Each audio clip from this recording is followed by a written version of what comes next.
Oh, hey, everybody. Hello. Happy, what day is it? Happy November 30th. Oh, can't find my face when I do the nose work. There we go. Bunny time. happy, happy Tuesday, everybody. It's November 30th. Good news. We made it this far. And how far do we really want to go? How far do we really want to go? Here, let me turn on I'm just turning on the whole. Oh, there. I got the whole thing. Now I can see who's here. Oh, Dave. David. Good to see you, fellas. Oh, Bob. Greetings to you, sir.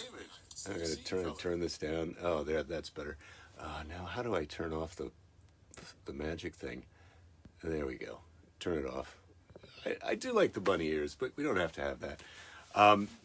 How was the basketball game? Rachel, thank you for asking. It was a tournament over the Wednesday through Sunday, I think, yes. And so they won their first game. Fanula's team won their first game. They lost their second game, and then their consolation match, or their third, you go to the other bracket. We call it the other bracket. And they ended up playing the team that they had beat in the first round, and it went the other way in the third round. So they were 1 win, 2 losses on the tournament, and they played well. Fanula played well. She jammed her finger and hurt her wrist a little bit, so that was a bit of a bummer. I want to say hi to some other people here. Pick, good to see you. Rich Chooch, hello also. Flavia, hello. And Sister Sue, greetings. Ed, Scott, yo, ho ho. Cindy, hello, you're here. Tournaments over holidays, you remember those, David? Yes, well, she's got another tournament over Christmas break, which will be a little bit tricky. Hello, other Scott. It'll be a little bit tricky, this basketball tournament over Christmas time for Fanula, our daughter. It's like, I'm used to the Mevo where you can see things when they're down here, but you can't do that. Now, you got a little view of my back, I guess, in this. So it's going to be tricky. We went into the doctor yesterday, Lady Jerry and I, because she's doing her stem cell transplant over this holiday. And so I'm going to start giving her I can't remember what the name is. It's neoprene or something like that. This drug that helps you to tolerate the it stimulates the production of stem cells, white blood cells, so that they can harvest them for the stem cell transplant. So she'll have I'll start giving her.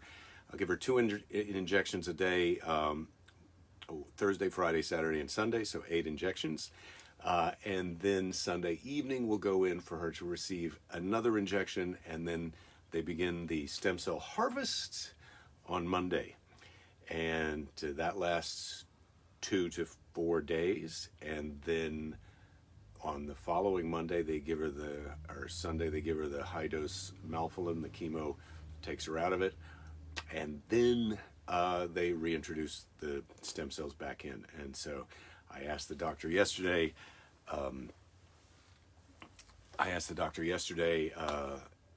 Hey, while Belinda's going through this, what are the most vulnerable days? And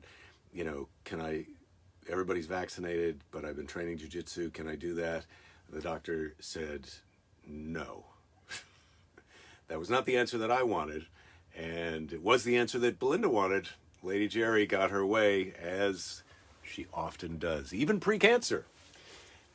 So I am now forbidden to do jiu-jitsu.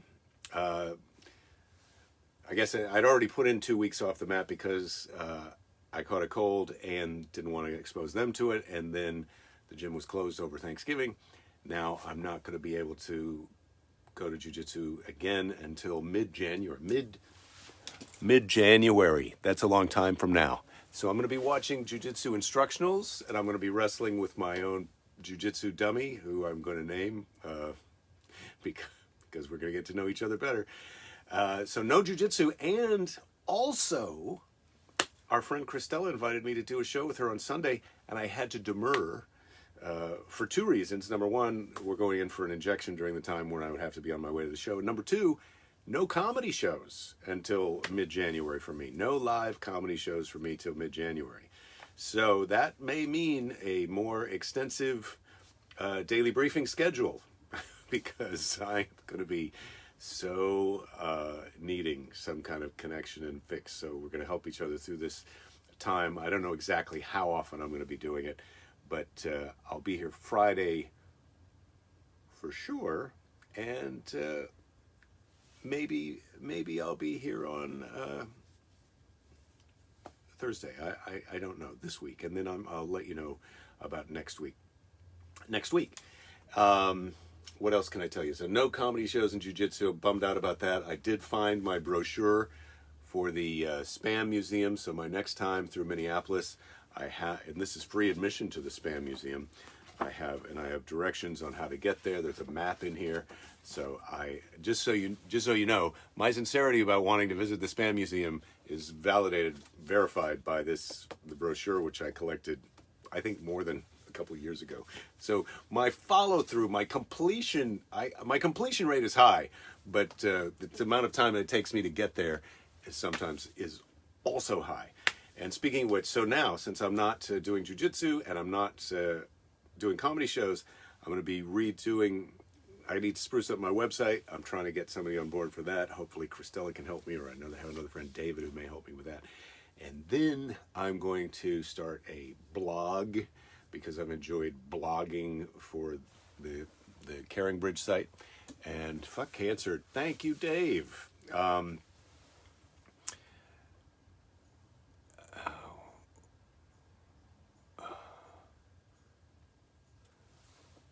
Ed, you realized the other day that you know almost nothing about stem cells. Yeah, well, I'm learning more about stem cells all the time, and I can tell you, you want them. That's if somebody asks you if you want fries, that's your call. But if they ask if you want stem cells, yes, you do. Darren, love you too. Daryl, love you as well. Lady Jerry's quite an inspiration, Bob. You're saying, just found out last Friday that you have prostate cancer. Much easier to manage than hers. Praying for continued improving results. Thank you, Bob. And I'm so sorry to hear about your prostate cancer. I have been hearing about that also. They say that all men eventually wind up with prostate, but if you get it as an older gentleman, it's slow enough in developing that your treatment may not, the prescribed treatment may be not so terrible. Yeah, Christella's doing a one-night show at Cobb's, and yeah, that's coming up, Ed.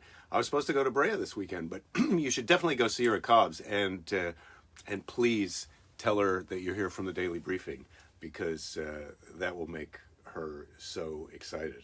I mean, maybe I'll get her. I'm supposed to have a burger with her on Thursday. Maybe I'll get her to do the show. Don't know. Rachel's so excited to read your blog. Oh, your blog turned into a book. Yeah, well, I hope mine will. I've got the cancer blog, as you know, already on the caringbridge.org, and so I'm going to start another more blog.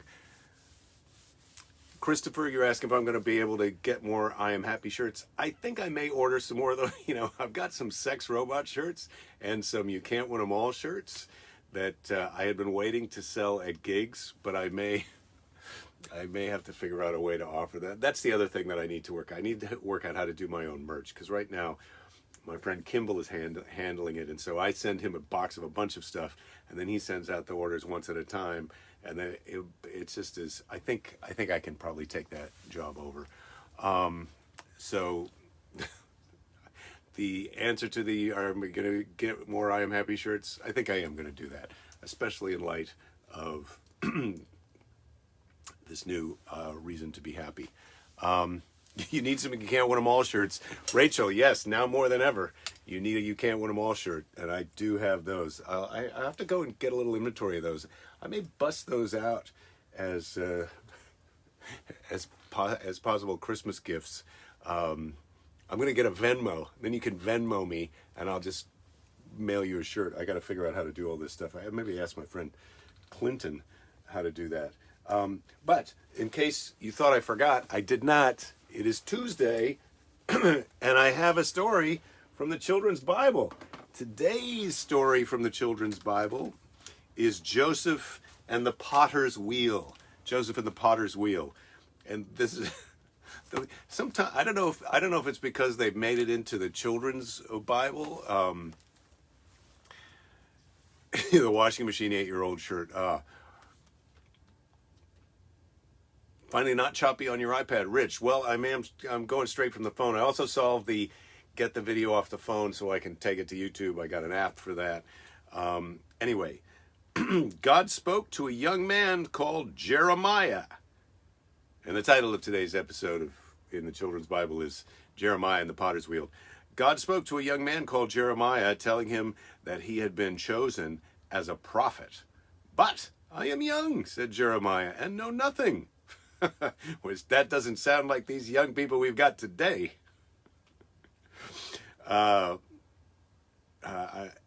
Do not be afraid, said the Lord, for I am with you. Then God's hand touched the man's mouth. Now I have put words into your mouth. Tell me, what do you see? Well, if you put the words in there, God, why don't you tell me what you just put in there? Let's save us both a little time. But that's not what Jeremiah says, because he's not a smart ass like me. I see the branch of an almond tree in bloom. Yes, you're right, God says. I'm watching to see that my world is fulfilled. What else do you see? I like that God, this is like pretending to a little kid that you don't know what's going on. I see a boiling cauldron on the fire, tilted toward the north. And then God says, it's from the north that the disaster will come, a terrible punishment that will fall upon the land of Judah. For my people have forgotten me again, and they worship false gods again. You must speak to them, Jeremiah. I've tried talking to them myself. They won't listen. I tried the burning bush. I tried the talking snake. Tell them what I intend. They will not. They will turn on you, but you need fear nothing while I am with you. Okay, so God anticipates Jeremiah's news about it. Anyway, then God sent Jeremiah to the house of a potter who was at work at his wheel. Jeremiah watched the clay take shape, but the potter saw the shape was lopsided. And, taking the wet clay in his hands, squeezed and molded it until he had made the jar perfect. Well, perfect is a bit of a stretch. We hardly ever say perfect here at the Daily Briefing because, but anyway, this is a children's Bible. So he made the jar perfect. And I can't believe that they're telling children that perfection is possible. Israel is like clay in my hands, said the Lord. If my people persist in doing evil, they will be destroyed, and I'll make a new pot. But if they repent, I will make them something good and strong. Go, Jeremiah, tell them this. So then Jeremiah does his own, this is like the telephone game. So God shows him a guy making a pot and then correcting it as he's making. The prophet did as God has said. That's what the book says, but he didn't. I've read this already. He bought a clay jar, or already finished jar. He doesn't bring a lump of clay in a wheel to tell him the same story. He brought a finished jar. Then he summoned the priests and wise men and led them into the valley of Ben Hinnom. That's a great place to tell people some bad news, evidently. You will suffer war, famine, and plague unless you give up worshiping Baal. This Baal is a real problem. I got to look into Baal. Not that I'm going to start worshiping him. That's only leads to trouble. And all your other false gods, he told them. In the silence that followed, the priests and wise people are like, what you talking about, Willis? In the silence that followed, Jeremiah lifted up the clay jar and hurled it to the ground so that it shattered into 1,000 pieces. Then he says, just as I have destroyed this jar, so will God destroy the people of Judah if they do not listen to the Lord's word. So if you thought PowerPoint was bad, this clay jar metaphor, speech giving, it's not so good, I think. It's too on the nose, that's all. Dave, you're saying just Google ball worship? Yeah, I'm sure there will be illustrations. But this ball is spelled with 2 A's. And I'm not going to tell you what they stand for, but I'm thinking it, and that's why I'm laughing. But the Judeans did not listen. And the day soon came when Jeremiah's prophecy was fulfilled. Nebuchadnezzar, the king of Babylon, was sent sent a great army to attack Jerusalem. The city was taken, many of its people led in chains to Babylon. Nebuchadnezzar chose a new king, Zedekiah, to rule Judah. Zedekiah had to obey the Babylonian king in Jerusalem, if Jerusalem was to be left in peace. Okay, so the new king's got to... Anyway, the Babylonians, they're in charge now. And now what do you see, the Lord asked Jeremiah. Now what do you see? I don't know, I'm confused, Lord. I have pots, I've talked to scientists. I think I mishandled that whole pot thing that you... I freestyled it a little bit and it didn't go right. Anyway, I see 2 baskets of figs set down outside the temple. One basket is full of figs that are ripe and juicy, and the other basket is full of bruised, rotten fruit that no one would want to eat. The old 2 baskets of figs analogy. The Judeans in Babylon are like the ripe figs. They will repent of their sins, and I will bring them out of captivity and look after them well. But King Zedekiah and those Judeans who stayed in Jerusalem, now it's not clear whether they had the choice to stay or not, but he says they will not repent. They are rotten to their core, and nowhere shall they ever find rest or prosperity, which is a real bummer. And that's why when they take you prisoner, send you off to Babylon, you think that's the worst thing. But no, the worst thing is your neighbor who got to stay home, and he is never, they're destined, nowhere shall they ever find rest or prosperity. So, if you get a chance to go to Babylon with some Babylonians, take it. So say yes to stem cells and yes to Babylon. I'll see you next week.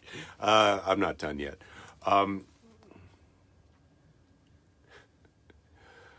Sue says you could always use more I Am Happy shirts at all sizes and colors. Yes. Has anyone else read the Sealand book? You're about halfway through the Sealand book, Sue. Wow. You dove right in. I'm reading a different book right now that Lady Jerry has recommended. Bob,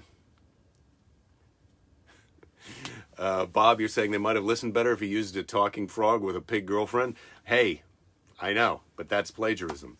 Although the Bible takes place before Kermit and Ms. Piggy. Dave, I will give my people pots. Yeah, good. Jars of clay were okay musicians, if you say so, Keith. Rich, your figs are overripe. I believe you. I guess I do believe you. Isn't Babylon in Iraq? Well, they call it Iraq nowadays, but back then they called it something else. Rachel, you just finished the second Thursday Murder Club book, and you like it even better than the first one. I am currently listening to that book on audio, on the big 2 tin cans that I connect with a string to the internet. And I'm enjoying it. So, what can we do? Well, we can do all the things. Mr. Predicto. I'm not asking Mr. Predicto. I can't even think of how best to use him right now. All right, here's a question from the travel question box. If you had to compete in an eating contest, what food would you choose to consume? Let me tell you something. I reject the premise. I am not competing in an eating contest. And it's a mistake to choose a food you like in an eating contest because you're probably going to hate it after that. But I wouldn't want to do the Cool Hand Luke, the 50 eggs. That is a no thank you. And I wouldn't want to do the traditional hot dog eating contest that Nathan's in New York does. That is a no thank you. And I do enjoy pepperoni pizza, but I'm not sure I'd enjoy eating that in an eating contest. So I don't know. And then sweetie things, like we love this pumpkin pie here from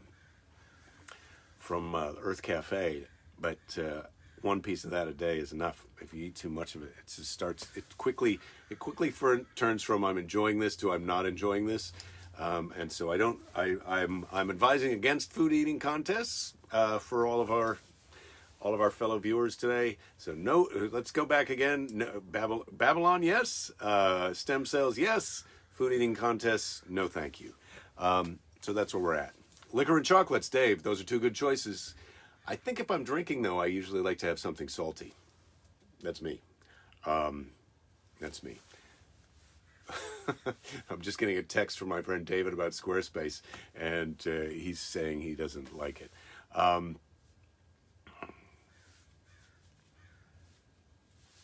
So, Bob, you once ate 27 big pancakes on a dare when you weighed about 125 pounds. You recommend against it. Yeah, I'm out. No eating contest for me. Those days are behind me.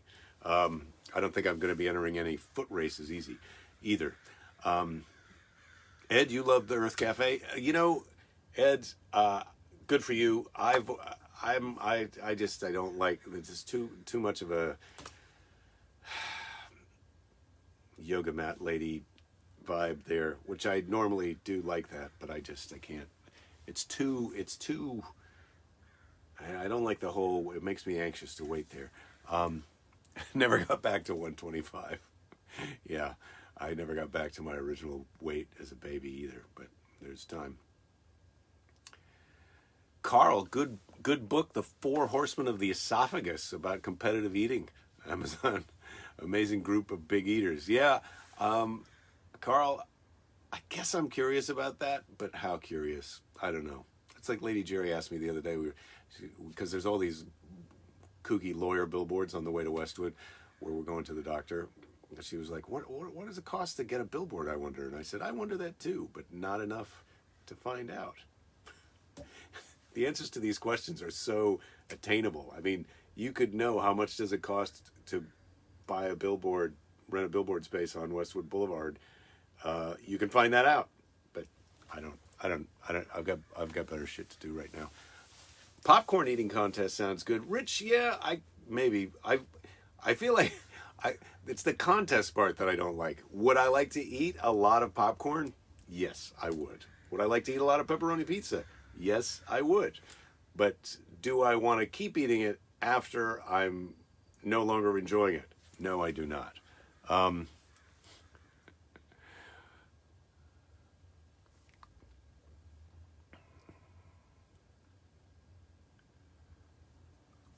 Worked for a European company, Dave, you're saying that would always bring back liquor-filled chocolates from the home office. Everyone had a bowl of them on their desk. It was like a drunken Halloween party every day. Well, that does sound like a little bit of fun. Although, I have to say, as a substitute for jiu-jitsu, alcohol, it doesn't cut it. I like jiu-jitsu better than alcohol. I've proven that to myself. There's non-Italian cappuccino? Rich, yeah, that's my question. The documentary on Netflix about competitive eaters, you watched that. You were cringing the whole time, Rachel. Yeah, I don't think that's for me. What am I watching now? I've been watching on Hulu, I've been watching The Last Man, some disaster movie where there's one surviving man, and then all ladies, and that includes animals as well. Anyway, one surviving man and his pet male gendered monkey, or sex monkey. I get a little confused nowadays between the gender and the sex, but there you go. You can watch it yourself and find out. So anyway, this has been great. I look forward to seeing a little bit more of you guys for the next month. How much more? Well, we're going to find out. We're going to find out later in the week. I'll definitely see you Friday. May see you Thursday. Don't know. And if you don't catch it live, you can always see it here afterwards. So now it's time for Seize the Day. Seize the Day. Which way do you move it? It's funny that you move it this way. It feels, anyway, it's the opposite of the way you think you would move it. Anyway, it's Seize the Day. It's time for Seize the Day. All right, so today's Seize the Day is from Seize the Day 6. And here we go. Today's Seize the Day is from Unknown. How about that? Who doesn't like a good unknown seizure? A bird sitting on a tree is never afraid of the branch breaking because her trust is not on the branch, but on her own wings. And I hope I got that bird's pronouns right. That's the way it's written in here. Yeah, it's, you trust yourself, trust your own ability to fly, to flee, to fly and flee. I got a call today about a corporate gig, and it's a guy who had hired me before, and so we know each other on a sort of friendly acquaintance basis. And he asked me how it was going. I hadn't seen him for a few years, and I always apologize, but I say, we're friends, and you asked, so I'm telling you, my wife has got cancer. Then he listens to me tell him about it. I ask a couple questions, and then he's laughing, and he's got a funny story. He's got an inoperable brain tumor that they're going to be treating with radiation and chemo. So his sense of humor is the best part of that story. He was just laughing at the funny kind of like, I'm being gentle with him, he's then telling me a worse thing, which happens with cancer. I have to tell you, when you tell people that your wife has cancer, you better be ready for someone that they love who is also sick, or them personally, or somebody who's died. It's a real craptacular, everybody. Anyway, looks like a billboard in Santa Monica averages $5,680 for a 4-week campaign. Thank you, Christopher. That's good to know. I'll let my wife know. And thank you for that help. Take care of yourselves. Take care of each other. Be nice to a jerk. That's a good... You're lucky it's Be Nice to a Jerk Day. If you're not saying that, you got to start saying it. Thank you, Sister Sue. I love you. I love all you guys. Don't give up. There will be plenty of time to give up later. It seems like a good idea to give up. I know. I understand the appeal of giving up. Believe me, there'll be plenty of time to do it later. All right. See you guys on Friday, if not sooner.